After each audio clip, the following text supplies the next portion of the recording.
I like to say you underrate yourself quite a bit. I mean, you say that Grant Morrison tops you. I don't think so. I mean, you brought back Green Arrow in such a big way and gave him such character. You really underrate yourself as a writer. But what I like to say is he insulting me? I can't tell.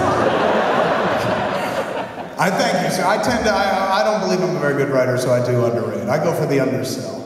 I've just got two questions. First question, are you DC or Marvel? DC. Brilliant. I mean, it's not like I hate Marvel, I prefer DC. They got Batman. If Marvel had been Batman, I'd be into Marvel. The second question is, with the movies coming out with Batman and the dreadful Superman movie, you seem to be getting the mixture of the wrong directors taking hold of these comic movies. And with Marvel actually seem to be doing something right by doing one hero then leading up to the Ultimate Avengers. Yes. What would your ideal solution be?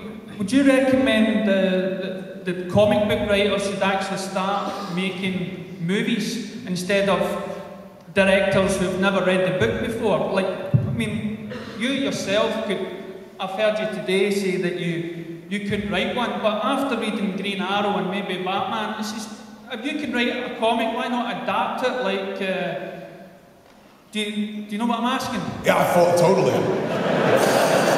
Here's the thing, man. Generally, when you write comic books, like I was telling the cats the other night this, when I worked on Superman, but before I even worked on Superman, when I went in and met with studio and shit, they were like, we got 3 projects that you might be more up your alley than anything else we have here. It was 1996. I said, what was it?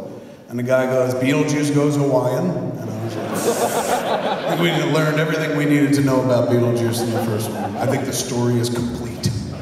The other one was Architects of Fear, which is a remake of an Outer Limits episode that Alan Moore used for, one part of the Watchmen. The idea of building an alien and teleporting it somewhere, or putting it somewhere where everyone thought it was a threat from above, and then the whole world would unite. That was based on an old Outer Limits episode called The Architects of Fear, and they had a genius fucking script for it. Like an $80 million art house film. It was so good, and I read it, and I was like, this is brilliant. You should shoot it if you want to lose a lot of money, but it's awesome. Like, it's a great film, but it's not, nobody's gonna go, but it's an awesome movie, and naturally they didn't make it. Then the third one was Superman, and I was like, ooh, fucking Superman, yeah, that's kind of interesting, but let me ask you this, dude. And he was just like, ooh, yeah, you know something about Superman, because you talked about him in Mallrats. And that's literally how I got that job, dude. But before I got the job, I said, honestly, man, I'm not the guy you want. You should go hire like Mike Carlin, who edits all the fucking Superman books at DC, or one of those, or hire Alan Moore. Well, he hates Hollywood. Grant Morrison, Neil Gaiman, fucking Matt Wagner. These are people that are fantastic at writing comic books. Paul Dini, he writes the cartoon. At that point, the Superman animated series was up and running. I said, that Superman animated series is genius. Just use those writers. And there's a bias, or it was at that point, 1996. It's all different now, against TV people, or TV writers, or TV directors. People were like, well, that's TV. Film had like a pedigree. And even somebody like me, who had made fucking movies like Clerks and Mallrats, had a better pedigree than people that won Emmys on TV or working in TV, because back then studios were like, no, movie guys, you need movie people to make movies. Now it's different. Now TV is almost way better than features. Like, I'd rather sit home and watch TV most nights than ever think about leaving the house to go out, because there's always good shit on. You watch Mad Men, you watch Lost, you used to be able to watch Battlestar Galactica. Sometimes you can watch porn. So I don't know, I lobbied back then. I was just like, hire comic book creators. Those dudes are fucking fantastic. But they were, back then, they were just like, they're all nerds. And I was like, well, so am I. And they're like, yeah, but you're a nerd who made a movie. And that was supposedly good enough to get me the job and shit. Now it's all different. Now we live in a world where one of your own countrymen, Mark Millar, wonderful Mark Millar, was writing, I've always loved, back since he worked on Swamp Thing, wrote a comic book called Kick-Ass and sold it as a movie before the fucking thing was even published. What a great world we live in now, man. You think about it, 12 years ago, studio execs were like, we're not gonna hire any fucking comic book writers. Now they're giving them money and shit. Now they're like, yeah, would you write this script? Now those cats are getting the jobs, which I feel very good about. I had nothing to do with it. But I did say, hey, you should give them the job. And back then they were like, no. And I was like, all right, I'll take it. I guess I could have campaigned harder for him back then, but fuck him, I wanted the job. But now it's much easier for him to get work, and I think it's not going to be long before we start seeing creators behind the camera too. It's coming. You're starting to see it on the screenplay side. You're going to see it on the directing front. Sooner or later, it's going to happen. Somebody's break that wall. You see the Smallville and comic writers writing for that show and Supernatural. You've got writers like Jeff Loeb, yourself, and Jeff Johns. And I recently read Buff Right.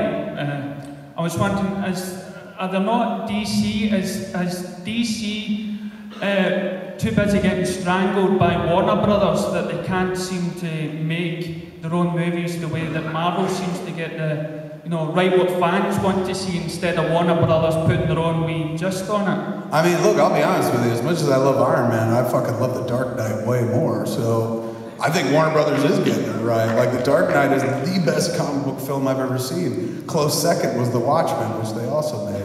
And as much as, like, I love Iron Man, I think Favreau did a great job with it. I thought it was enormously entertaining.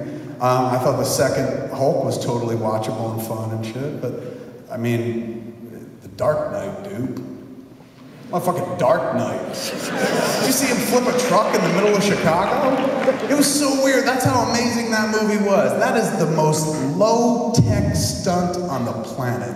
Flip a vehicle. Granted, it's an 18-wheeler, but there's no CG there. All you do is like fucking pull the wire, and there's a little log that poof, blows out of the bottom. Poof, it flips it over. And that movie like went backwards to go forwards. Most people would just do a bunch of CGI shit, and Chris Nolan was like, let's just flip a fucking truck. And everyone's like, fuck, yes! That movie had some fucking balls to it. I love Iron Man, but like, anytime I saw him up in the suit flying, I knew that was a video game and shit. But when I saw that truck flip, I was like, Jesus Christ, man. These people are crazy. Crazy. They could have done it so much cheaply and inexpensively and completely safe by just doing a CG version. But those cats were committed to making a movie rather than making a video game. So I kind of appreciated that. But I think they're doing well. I mean, they've just organized recently, Warner Brothers, their divisions. Now they're going to do what Marvel's doing. They're kind of going to compete with Marvel Studios, especially now that Marvel's been picked up by Walt Disney. They know that Marvel's now an even bigger force to be reckoned with. So they're getting their ducks in a row at Warner Brothers with this new division that's all about, okay, we have over 3,000 different licenses, we call them characters. 300 different licenses that we can throw out in a zillion different directions, to home video, to features, to TV shows, to video games, to books. Let's do it. And so they're mapping it out right now. So in the next 2 years, you're going to see a shit ton more DC stuff out there. Thank you very much. Thank you, sir.